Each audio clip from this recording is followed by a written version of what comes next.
샬롬, 기억한다는 거 세 번째. 기억과 감정은 뗄래야 뗄 수 없다. 감정은 이성의 적일까? 감정은 이성의 적일까? 이번에는 조금 다른 측면에서 기억에 대해 살펴보겠습니다. 냉철하게 판단을 내려야 한다는 말이 있지요. 가슴이 아닌 머리로 생각해야 한다는 말도 비슷하게 쓰이지요. 이성적인 판단을 내릴 때 감정의 개입은 최소로 하라는 격언입니다. 과연 감정을 배제하고 이성으로만 판단하는 것이 최선일까요? 그렇게 하면 아무런 문제가 생기지는 않을까요? 스타트rek이라는 미국의 유명한 TV 드라마가 있습니다. 나중에 영화로도 만들어졌지요. 주인공인 커크 선장과 스팍 부선장이 우주선을 타고 모험을 하며 벌어지는 이야기가 스타트rek의 중심 줄거리입니다. 스타트rek에는 여러 외계 종족이 나오는데 그중 벌칸 종족은 인간과 거의 비슷하게 생겼습니다. 귀가 뾰족하고 감정을 배제한 채 냉철한 이성만을 추구한다는 점은 인간과 크게 다르죠. 주인공인 커크 선장은 인간이고 스팍 부선장은 벌칸입니다. 둘은 좋은 친구이기도 하지만 이성적인 판단을 하기에 앞서 몸이 먼저 반응해버리는 열정적인 커크 선장과 냉철한 이성을 자랑하는 스팍 부선장은 매번 다툴 수밖에 없습니다. 벌칸 종족은 판타지에 나오는 엘프와도 비슷합니다. 오래 살기 때문에 사사로운 감정에 휘둘리지 않는다는 점과 귀가 뾰족하다는 점이 비슷한 면이죠. 이런 상상 속 이야기에서 감정을 잘 억제하는 존재가 중심 인물로 자주 등장합니다. 감정을 쓸모없는 것처럼 취급하면서 감정적인 인간을 열등하다고 무시하는 존재들이죠.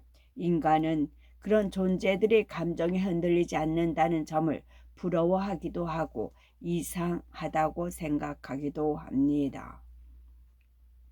이성과 감정을 서로 대립하는 것으로 놓고 이성적으로 판단하기 위해서는 감정적 개입을 억제해야 한다는 생각에서 비롯되는 이야기이지요. 감정을 이성에 비해 거추장스럽고 쓸모없는 것으로 취급하는 태도입니다. 이런 경향은 서구의 세계뿐만 아니라 현실의 세계에서도 볼 수 있지요. 하지만 우리는 감정에서 벗어나고 싶어도 벗어날 수 없습니다. 감정은 벗어나야 하는 쓸모없는 것이 아니라 오히려 삶을 풍요롭게 해주는 중요한 것입니다. 오히려 삶을 풍요롭게 해주는 중요한 것입니다. 스타트rek에서도 감정을 철저히 배제하는 스팍 부선장을 낳은 어머니가 인간인데요. 순간 벌칸족이 아닌 인간과 벌칸 혼혈이기 때문에 스팍 부선장이 감정을 느끼고 이해하는 장면이 나옵니다. 그런 면 덕분에 커크 선장과 좋은 친구이자 동료로서 함께 우주를 모험할 수 있지요. 타인의 고통과 기쁨, 처지에 대해 공감하고 이해하기 위해서는 감정이 필수적이죠. 공감이라는 단어 자체가 감정을 공유한다는 의미를 내포하고 있으니까요. 그런데 감정은 인간 관계를 원활히 하고 각자 바라보는 세상을 다채롭고 풍요롭게 할 뿐만 아니라 순간순간 형성되는 기억과도 밀접한 관련이 있습니다. 인사이드 아웃의 감정들, 인사이드 아웃의 감정들. 인간의 감정과 기억이 뗄래야 뗄 수 없는 사이라는 것은 3D 애니메이션으로 귀엽고 흥겹게 표현한 영화가 있어요. 인사이드 아웃이죠. 아빠의 새 직장에 있는 샌프란시스코로 이사온 라일리 가족은 시작부터 삐걱거립니다. 멋진 새 집을 기대했지만 이사온 집은 우중충하고 좁은 데다 이삿짐마저 제때 오질 않죠. 기쁨이 슬픔이 소심이 까칠이 버러기로 이루어진 라일리의 감정들도 이런 상황에 당황합니다. 감정들은 경험으로 형성되는 기억 구슬에 색깔을 입히고 변화시키기도 하는데요. 서로 감정 제어판을 조절하겠다며 다투기도 하지만 라일리가 행복했으면 하는 바람만큼은 5 감정 모두 한결같아요. 인사이드 아웃에서는 기본적인 감정을 5가지로 나누고 있죠. 기쁜이는 행복하고 즐거운 감정을, 슬픔이는 말 그대로 슬픈 감정을, 소심이는 두려움이나 불안, 공포를, 까칠이는 혐오감이나 경멸을, 버러기는 분노나 화를 나타내고 있어요. 이는 찰스 다윈이 제안했던 4가지 기본 감정과 거의 비슷합니다. 다윈은 인간과 동물의 감정 표현이란 책에서 화남, 공포, 기쁨, 혐오가 인간의 기본 감정이라고 주장했어요. 상황에 따라 동물의 표정도 변하는 것으로 보아 동물에게도 감정이 있다고 주장합니다. 진화론을 주장했던 다윈답겠죠. 감정을 드러내는 표정은 전 세계 어디나 비슷하죠. 놀라는 표정, 기쁜 표정, 화난 표정 등은 미국 사람이나 우리나라 사람이나 아마존 사람이나 같습니다. 갓 태어난 아기가 짓는 표정을 보면 감정 표현은 배우는 것이 아니라 타고난다는 것을 쉽게 알 수 있죠. 표정 짓는 법을 배우지도 않았는데 얼굴 근육을 사용해서 웃기도 하고 찡그리기도 하고 울기도 합니다. 다윈이 말했던 것처럼 동물의 표정에서도 감정 표현을 읽을 수가 있는데요. 침팬지나 고릴라의 표정은 사람이 짓는 표정과 거의 흡사합니다. 다른 문화권의 사람들이 똑같은 표정을 짓는 것, 그리고 영장류의 표정도 비슷하다는 사실은 다윈이 보기에 진화의 또 다른 증거라는 거죠. 진화의 어느 과정에서 등장한 감정과 그 표현 방식이 진화적으로 보존되면서 사람에게까지 전달됐다고도 할 수가 있습니다. 감정에 의해 즉각적으로 반응하는 표정은 의식적으로 조절하기 힘들다고 해요. 자기도 모르게 얼굴에 드러나 버리는 거죠. 여러분이 거짓말을 그럴듯하게 준비해서 술술 말하더라도 엄마한테 금방 들통나는 것 이 때문입니다. 어딘지 모르게 어색하고 긴장한 표정과 목소리를 엄마는 금방 알아차립니다. 말을 못하고 표정으로 의사표현하던 갓난 시절부터 여러분과 의사소통에 온 엄마는 표정 전문가나 다름없지요. 표정으로 드러나는 감정을 감추는 것이 힘들다면 감정을 제어하는 것은 어떨까요? 놀라지 말아야지라든가 슬퍼하면 안 돼 하고 마음 먹으면 감정을 안 느낄 수 있을까요? 예전에 어두운 시골길을 걸어갈 일이 있었는데요. 가로등도 없는 시골길은 무척이나 어둡고 약간은 무서웠어요. 이때 멍멍 왈왈 하는 소리가 갑자기 크게 났어요. 뭐지? 하는 생각을 미처 하기도 전에 온몸에 털이 곤두서고 소리나는 쪽에 발다리 근육이 바싹 긴장하는 것을 느낄 수 있었어요. 놀란 가슴을 쓰다듬으며 소리나는 쪽을 보니 집 담장 너머에서 개가 짖는 소리가 들려왔습니다. 이처럼 놀란다는 것을 알기도 전에 우리 몸은 먼저 반응해 버립니다. 오히려 몸이 놀랐기 때문에 마음도 놀라는 것이 아닐까 할 정도로요. 무서운 감정 말고 화나는 감정, 슬픈 감정 같은 다른 감정들도 마찬가지예요. 속에서 뭔가 치밀어 올라온다든지 눈물부터 먼저 흐른다든지 하는 일은 의식이 제어할 수 없는 영역에 우리의 감정이 있다는 것을 말해 줍니다. 인사이드 아웃에서 슬픔이가 자기도 모르게 기억 구슬에 손을 대는 것이기 때문이에요. 더 힘들어 하실 부모님에게 억지로 괜찮은 척하며 즐거운 모습을 보이지만 나일리는 사실 속으로 몹시도 슬프고 우울한 상태였던 겁니다.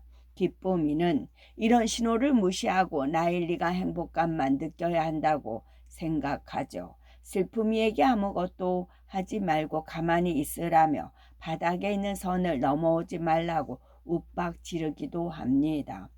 감정 제어판을 혼자 독차지하고는 기쁜 감정과 행동만 표출하도록 나일리를 억지로 조절하지요. 그런다고 치밀어 오르는 슬픈 감정을 막을 수는 없습니다. 계속 기억 구슬에 손대는 슬픔이와 기쁨이가 실랑이를 벌이다 사고가 나고 감정 제어실에서 밖으로 튕겨나와 둘만 따로 떨어져 있게 되죠.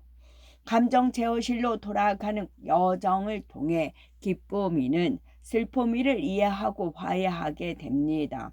슬픈 감정을 느끼고 표출하는 것도 나일리가 살아가는 데 필요하다는 것을 알게 되죠. 심지어 행복했던 기억이라고 생각했던 과거 기억에도 슬펐던 장면이 섞여 있었다는 것도 알게 되면서 나일리는 성장합니다. 감정과 기억은 저절로 연결된다. 감정과 기억은 저절로 연결된다. 기억 구슬에 감정의 색이 저절로 입혀지듯 감정과 기억은 저절로 연결되어 저장됩니다. 감정신경세포와 기억신경세포가 자동으로 연결이 되는 것이죠. 기억을 저장하기 위한 암호화 과정에서 감정신경세포도 같이 활성화된다는 의미입니다.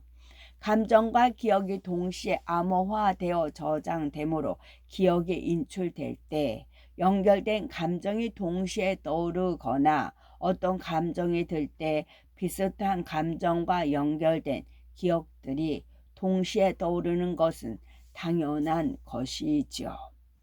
슬플 때 예전에 나를 슬프게 했던 기억들이 동시에 덮쳐오는 것도 이런 이유 때문이죠. 저는 슬플 때 주로 더더 밴드의 4집 앨범에 수록된 노래들이 머릿속에서 재생됩니다. 멜로디나 가사가 전반적으로 우울하기도 하고 슬프게 읊조리는 듯한 한희정 씨의 목소리도 인상 깊어 쉽게 잊히지 않기 때문이에요. 게다가 학업에 치여 공부하던 의대 학생일 때 이 앨범이 출시되어 힘든 시기에 주로 들었기 때문이기도 할 겁니다. 소리와 기억, 감정이 머릿속에서 연결되어 저장되는 부분이 있다는 것을 동물 시험에서 보여준 사람이 조지프 르두라는 과학자입니다. 르드는 주로 공포와 두려움을 기억시키고 반응을 관찰하는 방식으로 시험했는데요. 여러분이 잘 알 법한 파블로프의 조건 반사 실험과 유사한 방식으로 공포 기억을 실험했습니다. 파블로프는 종소리와 먹이를 연결해 개에게 학습시켰죠. 종소리를 울리면서 개에게 먹이를 주는 것을 반복했더니 나중에는 종소리만 울려도 개는 침을 흘리고 위액을 분비한다는 것을 보여주었죠. 종을 울리는 파블로프가 먹이를 줄 거라고 기대한 개의 신체가 반응한 결과입니다. 루드는 전기 충격과 소리를 연결했습니다. 생지가 있는 실험 공간의 바닥에는 전류가 흐르는 장치를 해두고 벨 소리와 함께 전기 충격을 주었죠. 이것을 여러 번 반복하면 나중에는 벨 소리만 울려도 전기 충격이 올 것이라는 것을 기억해서 긴장한 생쥐는 꼼짝도 못합니다. 공포와 두려움으로 몸이 굳어진 상태인 거죠. 루드는 추가 실험을 통해 소리와 전기 충격이라는 자극이 뇌 속의 신경세포 연결을 통해 저장된다는 것을 증명합니다. 이 과정은 의식적이라기보다는 무의식적으로 이루어지기 때문에 의식적으로 무섭고 두려운 느낌을 억제하거나 그런 기억이 회상되는 것을 억제하려 해도 몸이 먼저 반응해 버린다고 해요. 제가 어두운 시골길에서 개 짖는 소리에 먼저 몸이 깜짝 놀란 다음에야 담장 너머 개가 짖고 있구나 라고 생각한 것처럼요. 벨 소리는 실제로 아무런 해를 끼치지 않죠. 단지 전기 충격과 함께 들렸던 기억 때문에 쥐는 벨 소리에 공포 반응을 보이는 것입니다. 이런 기억을 없애는 방법은 뜻밖의 단순합니다.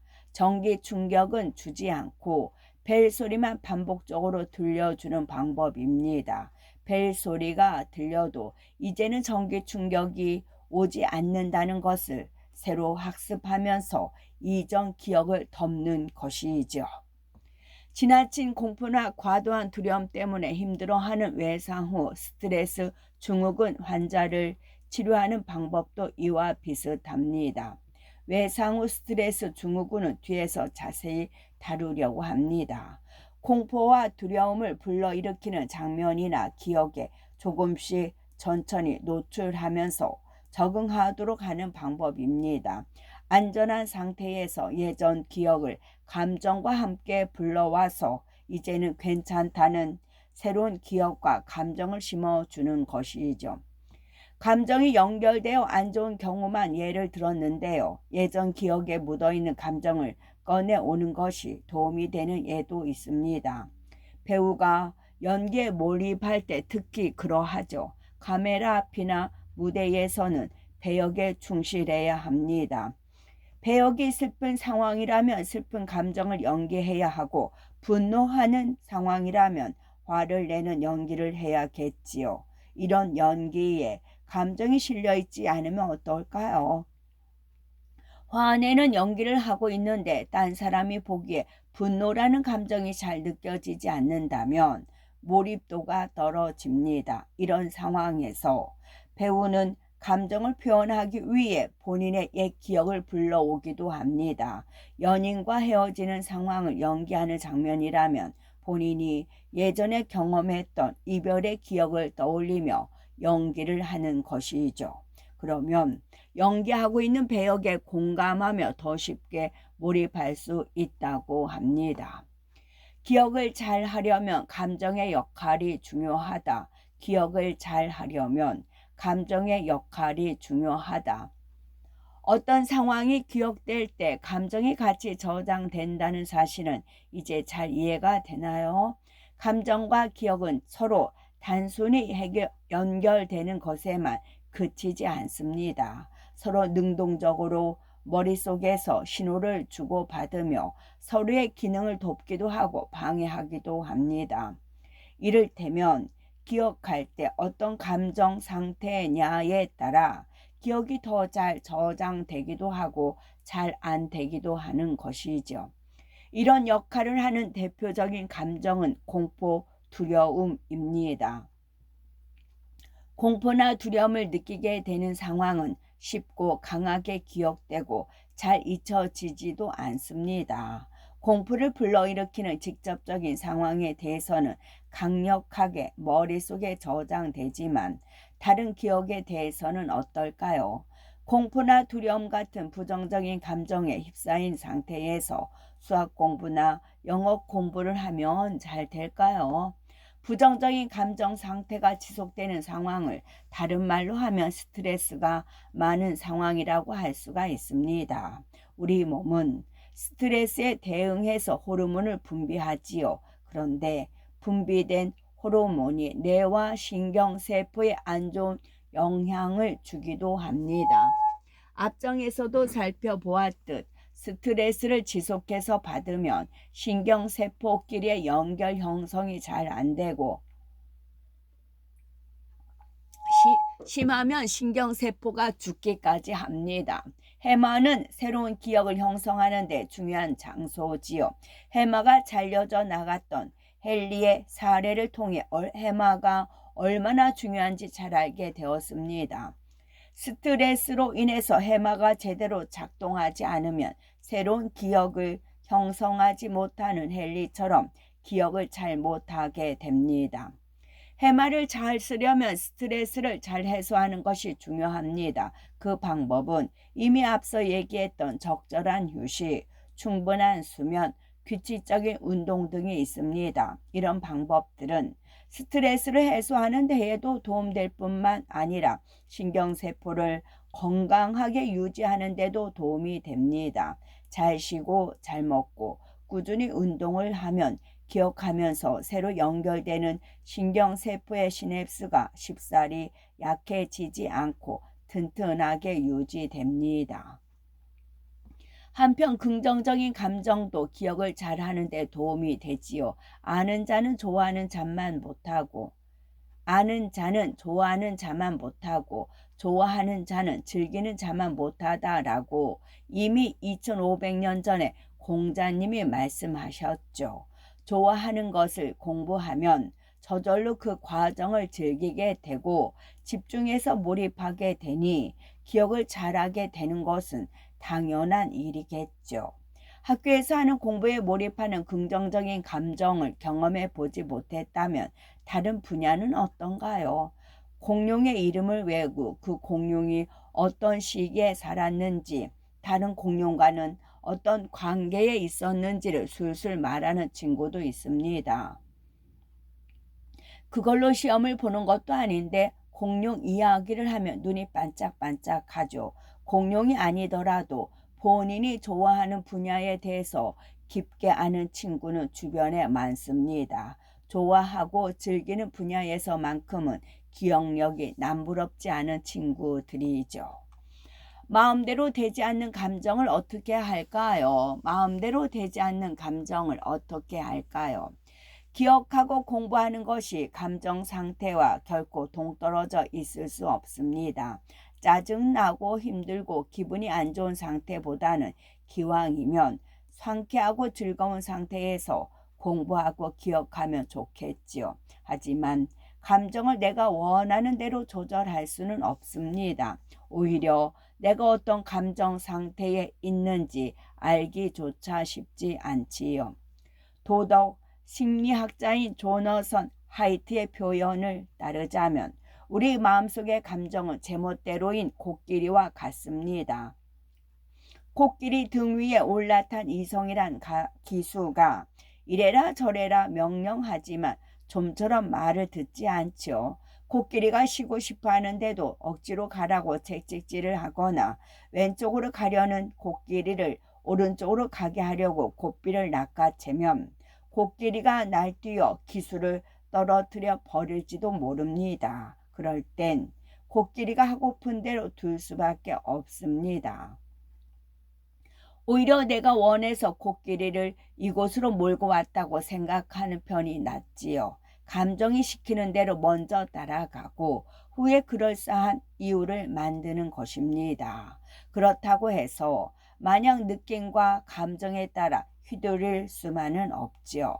코끼리가 언제 쉬고 싶어 하는지 어떻게 잘 어르고 타을러야 내가 원하는 대로 오른쪽 왼쪽으로 방향으로 트는지 알면 코끼리를 탄 여행이 훨씬 수월하겠지요. 코끼리를 명령 내려야 할 대상이 아니라 동반자로 여겨야 코끼리와 기수 모두 만족할 수가 있을 겁니다. 나 자신의 감정과 마음 상태를 잘 들여다봐야 할 이유입니다. 라일리의 기쁨이처럼 행복함만 느끼고 싶다고 다른 감정을 무시하거나 억누르려 해서는 안 됩니다. 그러면 그럴수록 마음의 상처만 깊어집니다. 감정을 들여다보는 가장 좋은 방법은 자신에 대한 글을 쓰는 것입니다. 일기든 간단한 메모든 자신에 대해 글을 쓰려고 생각하는 것만으로도 큰 도움이 됩니다. 주변인과 자신에 대한 기억을 기록하고 자신의 감정을 언어로 표현하고 그에 대한 생각을 덧붙이는 것은 자신에 관해 탐구하는 좋은 방법입니다.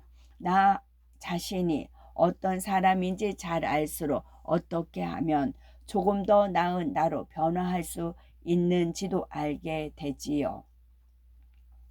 너무 아픈 기억은 어떻게 해야 할까요? 너무 아픈 기억은 어떻게 해야 할까요? 잊고자 할수록 잊을 수 없는 기억. 잊고자 할수록 잊을 수 없는 기억. 2014년 4월 16일 여느 때처럼 연구실에서 공부하고 있었습니다. 인터넷 포털에서 제주도로 가던 배가 가라앉고 있다는 짧은 뉴스가 떴지요. 하늘에서 떨어져 한순간에 끝나버리는 비행기 사고가 아니라 가까운 바다에서 배가 천천히 가라앉고 있다면 충분히 구조되겠지 생각하기도 했어요. 오후에 저는 구조되었다는 소식을 듣고 그럼 그렇지 싶었는데 얼마 지나지 않아 오보라고 밝혀졌죠. 그리고 그날 밤부터 화려하게 쏘아 올리던 조명탄과는 반대로 바다는 어둡기만 했어요. 그 배에 타고 있었던 사람 중에 제가 아는 사람은 없었지만 그날의 기억은 이리도 선명하고도 슬프게 남아 있습니다. 이승환이라 부른 가만히 있으라를 들으면 그 배에서 울려 퍼졌을 방송이 들려오는 것 같아. 그리고 그 방송만 믿고 구조를 기다리는 사람들이 떠올라 눈물이 나올 것 같습니다. 하물며 제가 이럴진데 그 배에 타고 있다가 돌아오지 못한 사람이 가족이나 친구인 사람이라면 어떨까요? 심지어 그 배에서 겨우 살아남아 돌아온 사람이라면 어떨까요? 웹툰 닥터 프로스트에서는 물에 대해 너무 심한 공포증을 겪는 학생 이야기가 나옵니다. 물, 배 등이 머릿속에서 연상되기만 하더라도 공포에 질려 아무것도 못하는 상태가 되어버립니다.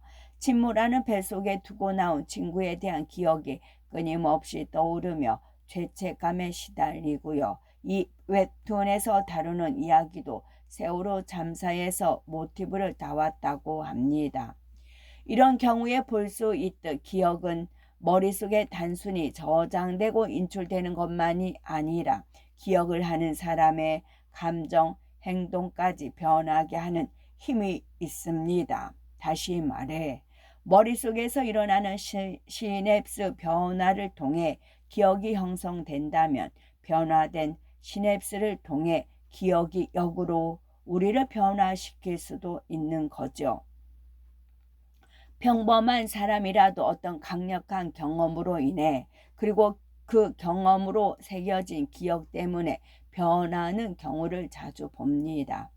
평범한 사람이 겪을 수 있는 강력한 경험은 종류도 많겠지만 그중 사람의 인생을 바꿀 만한 것으로 전쟁 경험이 있습니다. 전쟁으로 인해 고통을 겪는 것은 그 지역에 살고 있는 사람뿐만 아니라고 합니다.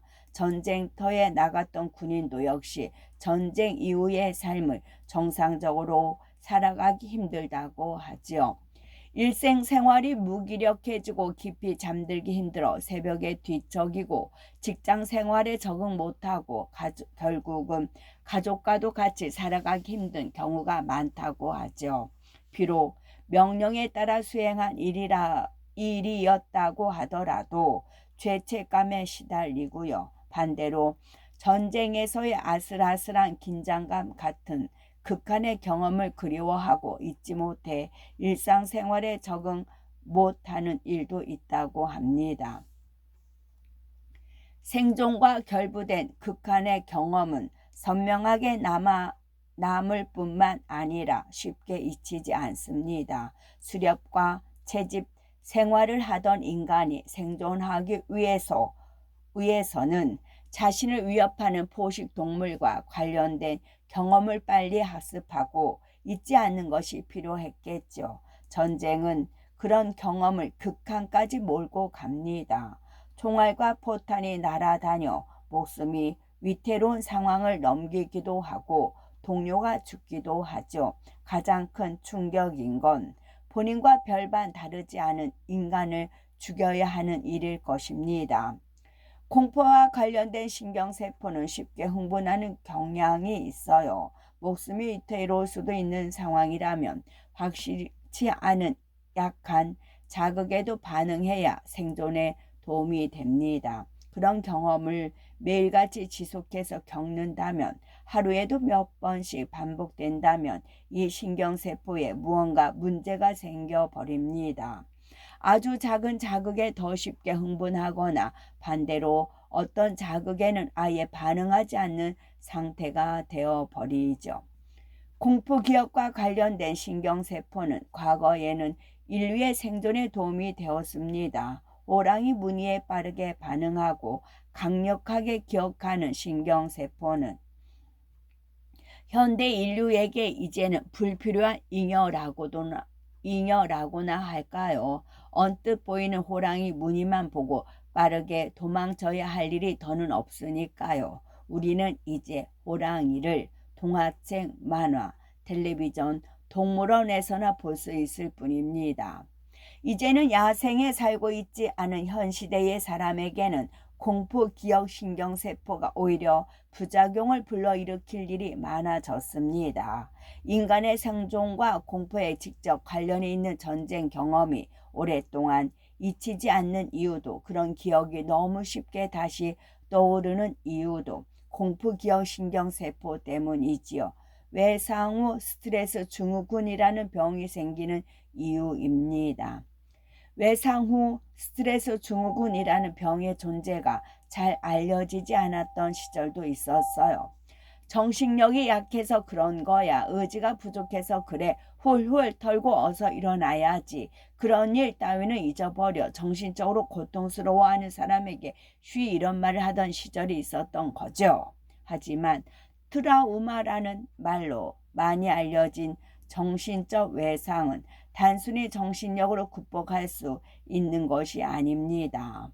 마음의 상처인 정신적인 외상은 잊고자 할수록 오히려 잊을 수가 없는 기억입니다.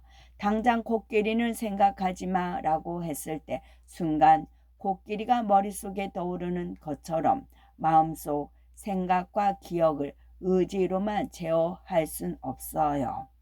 외상 후 스트레스 증후군은 공포, 기억신경세포의 기능이 과도하게 활성화되어 뇌에 이생이 생긴 것입니다. 보통의 기억도 잊으려고 할수록 오히려 잊히지 않는데 정신적 외상으로 생긴 기억은 훨씬 강력하게 남습니다. 공포, 불안, 분노, 흥분 등의 감정을 쉽게 활성화하는 기억이 뚜렷하게 남아있는 것이죠. 외상 후 스트레스 증후군은 머릿속에서 감정과 기억을 제어하는 기능이 고장나 생기는 정신적 질병인 겁니다. 의지가 약해서 그런 거라고 쉽게 말할 수 있는 가벼운 문제가 아닌 거죠. 트라우마는 전쟁 같은 특수한 경우에만 생기는 것이 아닙니다. 우리가 생활하고 있는 일상에서도 얼마든지 발생할 수 있죠. 앞서 얘기했던 세월호 참사 같은 대형 사고를 경험하거나 목격한 사람, 성폭행 같은 범죄에 피해를 입은 사람에게도 마찬가지로 정신적 외상이 남습니다. 기억은 예측하는 데도 쓰인다. 기억은 예측하는 데도 쓰인다. 집에 퇴근하면 두 고양이가 저를 반갑게 맞이합니다. 제 발소리를 알아듣고는 문을 열기도 전에 야옹하며 말을 걸기도 하죠. 편한 옷으로 갈아입고 부엌으로 가면 불이 나게 쫓아와서 발 근처를 맴돕니다. 간식을 꺼내 달라는 것이죠. 저랑 사는 두 고양이 아몽이와 미몽이가 그렇게 행동하는 것은 하루 중 집사가 집에 오는 시간과 발소리의 특징, 부엌 찬장에 간식이 있다는 것과 퇴근 이후에 간식을 잘 꺼내준다는 것을 기억하기 때문입니다. 아몽이와 미몽이의 기억이 제 행동을 예측할 수 있게 하는 거죠. 부엌에는 간식이 있고 부엌으로 갔으니 간식을 꺼내줄 것이라는 식으로요. 기억을 저장하고 인출하는 것이 과거에 있었던 일이나 배웠던 것을 불러내는 데에만 쓰이는 것이 아닙니다. 지금 당장 할 행동에도 영향을 미치게 되죠. 기억의 형태로 남아있는 경험은 앞으로 일어날 일을 예측하고 대처하는 행동을 결정하는 판단 기준이 됩니다. 아몽이와 미몽이가 간식을 주는 시간에 맞춰 애교를 부리는 것처럼요. 예측을 위한 기억은 아주 단순한 근육 움직임에도 필수적입니다. 계단을 오를 때 7에서 8칸 계단을 무의식적으로 오르게 되면 우리 몸은 따로 신경을 쓰지 않더라도 계단 높이를 적당히 예측하게 됩니다.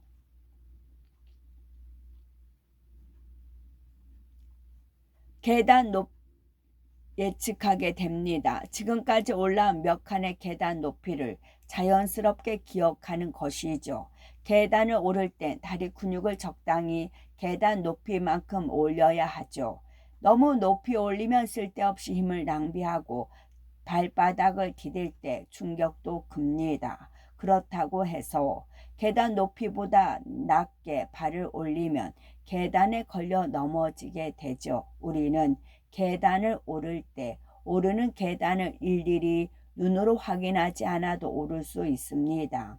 대부분 계단은 높이가 처음부터 끝까지 일정하므로 넘어질 일이 없죠. 가끔 마지막 계단만 다른 계단보다 미묘하게 높은 경우 문제가 됩니다.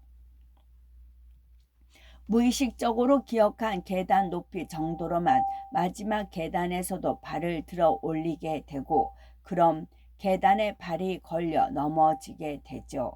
좀 더 극단적인 기억과 예측 사이의 관계는 외상 후 스트레스 증후군이 잘 보여줍니다. 안 좋은 사건이나 사고에 대한 경험과 기억이 앞으로 생길 일을 예측하는 데 악영향을 주는 것이죠. 보통 사람보다 공포를 지나치게 강하게 예측하기 때문에 문제가 생기는 일이라고 해석할 수가 있습니다. 사회적인 기억을 보존하는 까닭, 사회적인 기억을 보존하는 까닭. 영화 이터널 션샤인은 기억을 삭제할 수 있는 가상의 회사가 있다면 어떨까 하는 데서 이야기가 시작되죠. 조엘과 클레멘타인은 원래 연인 관계였지만 최근에 크게 싸우고 헤어졌습니다. 어색하지만 조엘은 용기를 내서 클레멘타인에게 발렌타인 선물을 하러 갑니다. 클레멘타인은 그런 조엘을 무시해요. 무시하다기보다 아예 처음 보는 사람처럼 행동하죠. 새로 사귄 남자친구와 아무렇지도 않게 웃고 떠드는 클레멘타인을 두고 조엘은 뒤돌아섭니다. 비록 싸우고 헤어졌지만 이렇게 무시하는 것은 심하다고 생각하며 화를 꾹 참고 집으로 돌아와요. 기억 삭제 회사로부터 온 편지를 확인하고 조엘은 비로소 알게 됩니다. 클레멘타인이 왜 그렇게 행동했는지를요. 클레멘타인은 헤어진 충격이 너무 큰 나머지 조엘에 대한 기억을 삭제해 버린 겁니다. 자신에 대한 기억을 삭제했다는 것을 알게 된 조엘은 그렇게까지 한 클레멘타인에게 분노하고 실망하고 슬퍼합니다. 복수심에 휩싸인 조엘은 본인도 기억을 지우기로 합니다. 기억 삭제 회사에서는 조엘이 자는 밤중에 집에 찾아가서 기억을 지워주므로 아침에 일어나면 새로운 세상을 맞이할 수 있다고 홍보하죠. 본인이 기억을 지웠다는 사실조차 까맣게 모른 채 살아갈 수 있다고요. 기억을 지우기로 한 밤 꿈에서 조엘은 깨닫습니다. 본인이 큰 실수를 했고 클레멘타인과의 소중한 기억을 지우고 싶지 않다는 것을요. 꿈속에서 기억을 잃지 않기 위해 기억 속에 그녀와 함께 열심히 도망칩니다. 뒷얘기는 영화를 직접 보시는 게 좋을 것 같아요. 어떤가요? 의미 없는 숫자와 문자의 나열을 잊지 못해 괴로워했던 솔로몬만큼은 아니더라도 우리도 살아가면서 잊고 싶은 기억은 많습니다. 특히 전쟁, 사고 같은 일어나지도 않았으면 하는 기억도 있죠. 그런 기억을 아예 지울 수 있다면 어떨까요? 개인 차원에서뿐만 아니라 사회적인 수준에서 아예 그런 일이 있었다는 것조차 지우는 것은요. 사회적인 기억을 지운다는 것은 그 기억에 관여된 사람, 목격한 사람의 기억을 지우는 것을 포함합니다. 그리고 그런 사실이 있었다는 사실을 기록하지 않고 알리지도 않아야겠지요. 이렇게 사회적 기억을 왜곡하고 조작하는 일이 얼마나 위험한지는 굳이 자세히 설명하지 않아도 쉽게 알 수 있을 거예요. 유대인을 학살한 홀로코스트가 일어나지 않았고 한국 전쟁이 일어나지 않았고 5.18 광주 민주화 운동 때 계엄군에 의한 진압이 일어나지 않았다고 하는 세상은 숨막히는 느낌입니다. 조지 오웰의 소설 1984년에서 그린 사회가 그러합니다. 빅브라더가 통치하는 그곳 세상은 너무나도 끔찍합니다. 일어난 일을 일어나지 않았다고 하거나 일어나지 않은 일을 일어났다고 국가가 통제하는 신문과 방송에서 반복적으로 송출합니다. 국가가 원하지 않은 사실을 말하는 사람을 잡아내기 위해 서로 감시하도록 하죠.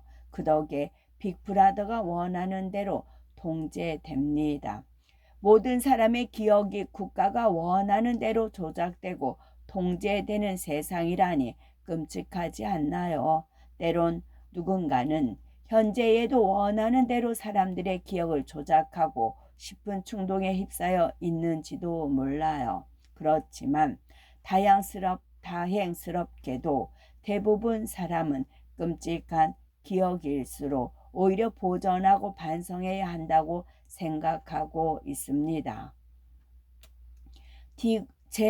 대구 지하철 1호선 중앙로역에서는 통곡의 벽이라는 게 있어요. 대구 시민에게 너무나 큰 고통과 충격을 안겨준 대구 지하철 화재 참사를 기억하기 위한 공간입니다.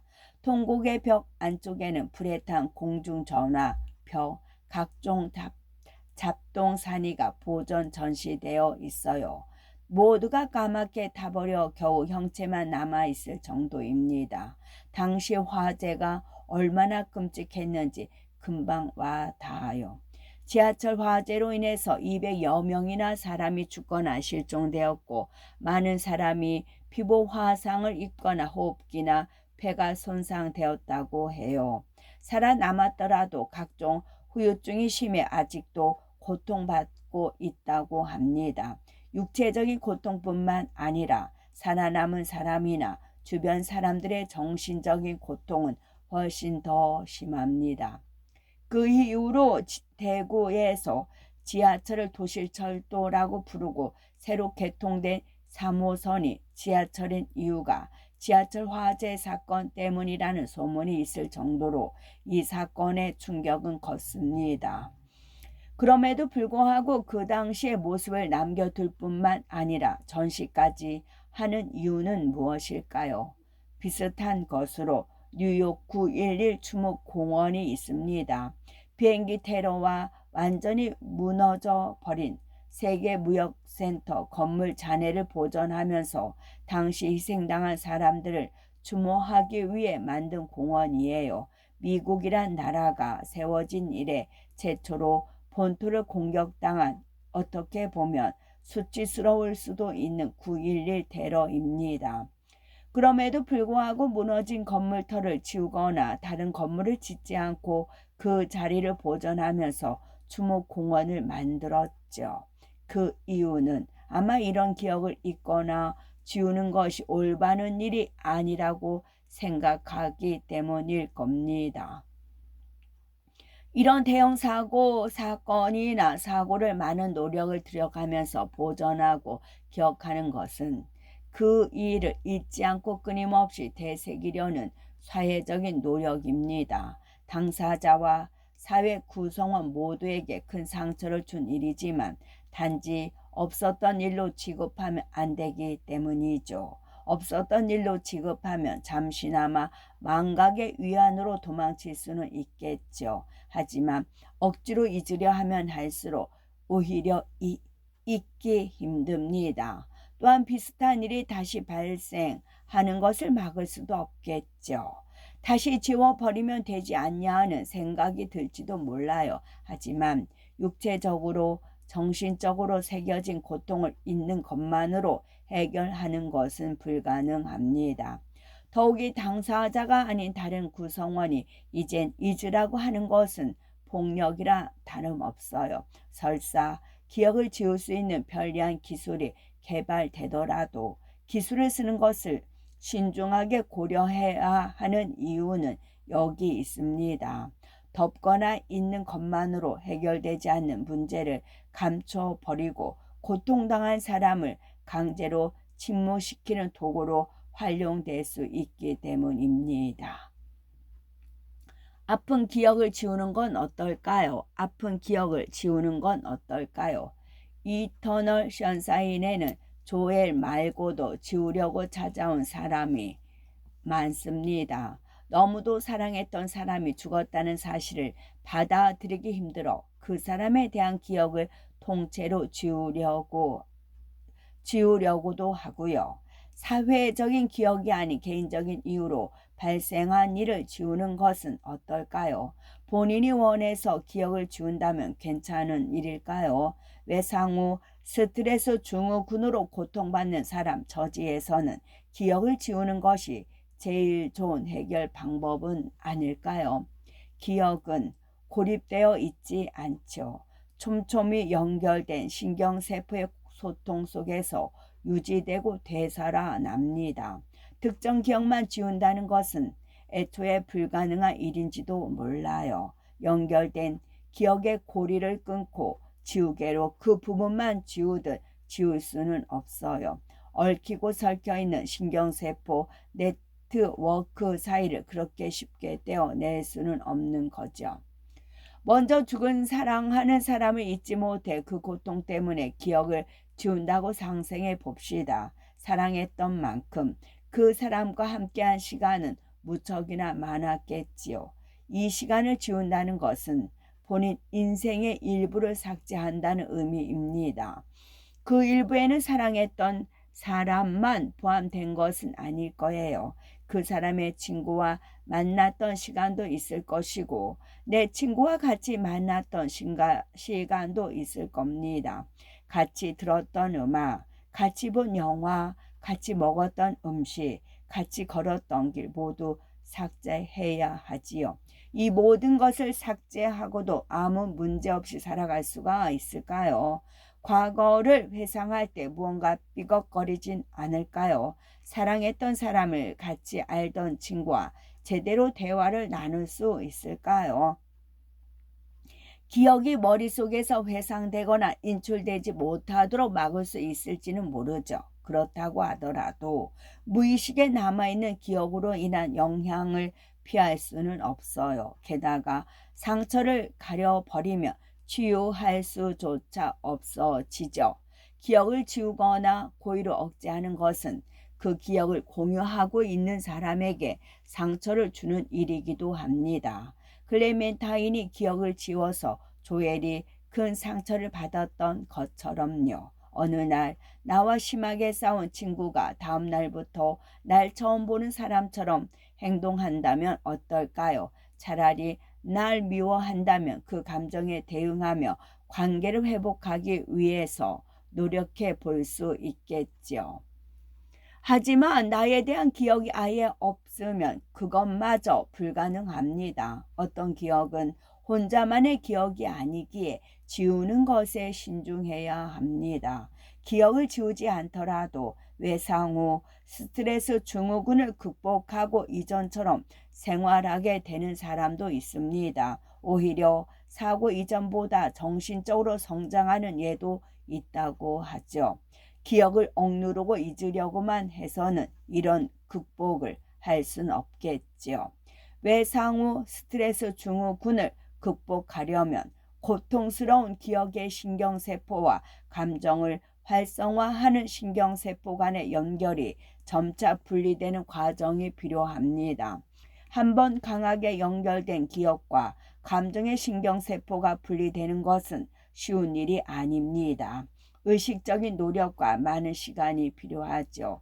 그 노력의 시간이란 기억을 잊으려고 노력하는 시간이 아니라 반대로 그 기억을 들여다보고 기억을 내면하는 자신을 바라보는 시간일 겁니다.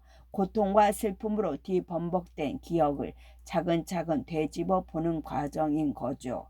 기억을 덮어두기만 해서는 상처를 치유할 수가 없어요. 상처가 어떻게 생겼는지 일단 봐야 치유를 할 수가 있는 거죠. 물론 이렇게 한다고 해서 모두 정신적 외상을 극복할 수 있는 것은 아닙니다. 그렇지만 기억을 지우는 것이 최선의 치료는 아닌 것은 분명하지요. 끝.